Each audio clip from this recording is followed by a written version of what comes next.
Welcome to Read News Today. Washington, Representative John Conyers Jr., under intense pressure to resign amid multiplying allegations that he sexually harassed former employees, announced Tuesday that he would leave Congress immediately, and he endorsed his son John Conyers III to succeed him. Mr. Conyers, 88, the Dean of the House and the longest-serving African-American representative in history, acquiesced to weeks of pressure from fellow Democrats. But by trying to keep his Detroit area seat in the family, he touched off a family feud between his 27-year-old son and his great-nephew Ian Conyers, a state senator from Michigan who also plans to run in a special House election. In a phone interview, Ian Conyers said that his great-uncle encouraged him to run for the seat days before deciding to step down. Now the two younger Conyerses will most likely face off in what may become a battle over the legacy of Mr. Conyers, considered an icon to many black people. I said, "Sir, if you decide that you're going to retire, give me a heads up because I'm going to run for your seat and keep doing the work that you have been up to," Ian Conyers said. He said, "Absolutely. You go for it. Run." Representative Conyers held out for weeks after BuzzFeed News published documents last month that showed that he had settled a sexual harassment case with an employee who said she was fired after refusing his advances. But by Tuesday morning, he had given in. "I am retiring today," he told the Mildred Gaddis Show, a local radio program, from a hospital in Michigan. "I am in the process of putting together my retirement plans." He continued to deny that he had harassed former employees and said he did not know where those allegations came from. On Tuesday morning, Representative Sheila Jackson Lee, Democrat of Texas, also announced Mr. Conyers' retirement on the House floor, saying Mr. Conyers had informed the House Speaker, Paul D. Ryan, Republican of Wisconsin, and Representative Nancy Pelosi, Democrat of California and the Minority Leader. He also informed Governor Rick Snyder of Michigan. "I think the legacy of John Conyers will speak for itself," Ms. Lee said later in an interview.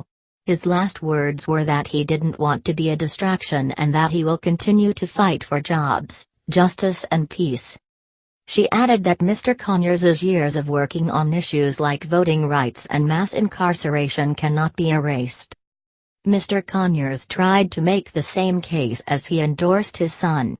"My legacy can't be compromised or diminished in any way by what we are going through now," he said during the radio interview.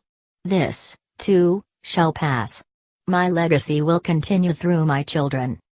John Conyers III, who has not held elected office before, was cited on suspicion of speeding in his father's congressional vehicle in 2010, according to the Detroit Free Press. His father reimbursed the Treasury Department more than $5,600 for the commandeering of a government vehicle for personal use. The younger Conyers also released a rap song, "Rich Glorious," and describes himself as a partner at Detroit's first minority-run hedge fund. He posted on Twitter on Tuesday evening that he had not concluded whether he would run for his father's seat, and instead said he would come to a decision by the new year. He thanked his father for supporting him, and said he would take time to talk to people in the district about the race. "It has been an honor to share his generosity and love with the world, the people of Detroit and the cause of civil rights nationwide," John Conyers III said of his father. "It is also an honor that my father endorses me as his successor in his congressional seat."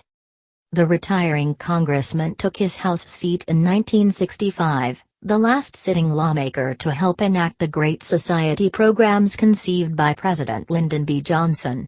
But Mr. Conyers' exit has been ignominious.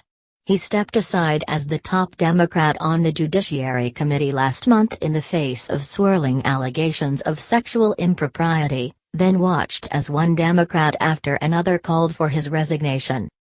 Mr. Conyers, however, remained protective of his time in Congress. "I am very proud of the fact that I am the Dean of the Congress," he said on Tuesday. He appreciated the incredible, undiminished support that he had received from his state and the country, he added. He also did not waver from his stance that he did nothing wrong and called the accusations against him false. "Whatever they are not accurate," he said. "They are not true. I cannot explain where they came from." Mr. Conyers said the allegations were just part of life as a lawmaker. "This goes with the issue of politics, the game of politics which we are in," he said. "We take what happens. We deal with it. We pass on and move on forward as we keep going, trying to make as much as we can of this tremendous opportunity that has been given to me for so long." Mr. Ryan and Ms. Pelosi had each said Mr. Conyers should resign after a woman who settled a sexual harassment claim against him said on television that he had violated her body, repeatedly propositioned her for sex and asked her to touch his genitals. Other former staff members have since come forward to say he harassed them or behaved inappropriately. Ms. Pelosi, in a statement on Tuesday, greeted Mr. Conyers' announcement unsentimentally. Congressman Conyers has served in the Congress for more than 5 decades and shaped some of the most consequential legislation of the last half-century, she said. But no matter how great the legacy, it is no license to harass or discriminate. The brave women who came forward were owed the justice of this announcement. Ian Conyers said that despite the accusations, he believed that Michigan voters would reward his family's work in politics by electing him. "His great-uncle still enjoys healthy support in our district," he said. He added, "People are ready to support our dean and to support our family as we continue to fight, as we have for leading up to a century, for people from Southeast Michigan." The decision by Representative John Conyers Jr. came as several other lawmakers face allegations of inappropriate behavior. Representative Joe Barton, Republican of Texas and the most senior House member for his state delegation, announced last week in an interview with the Dallas Morning News that he would not seek re-election after sexually suggestive online messages that he sent to a constituent came to light. Representative Blake Farenthold, Republican of Texas, is facing pressure after it was revealed last week that he used $84,000 in taxpayer funds to settle a sexual harassment claim with Lauren Green, his former communications director. She accused him of regularly making comments to gauge her interest in a sexual relationship, including saying he was having sexual fantasies about her. And last week, an Ohio Army veteran became the 5th woman to accuse Senator Al Franken, Democrat of Minnesota, of inappropriate touching. Senior House Democrats have also begun calling for Mr. Franken to resign. Representative James E. Clyburn, Democrat of South Carolina and a member of the House leadership, hinted at a double standard in the intense pressure Mr. Conyers faced. "I'm a little bit interested, though, in why the Speaker of the House called for his resignation and had been radio silent on Blake Farenthold," he said. "His settlement was 3 times what Conyers's was. He's accused of the same thing. And the Speaker has not said a word. What is the difference?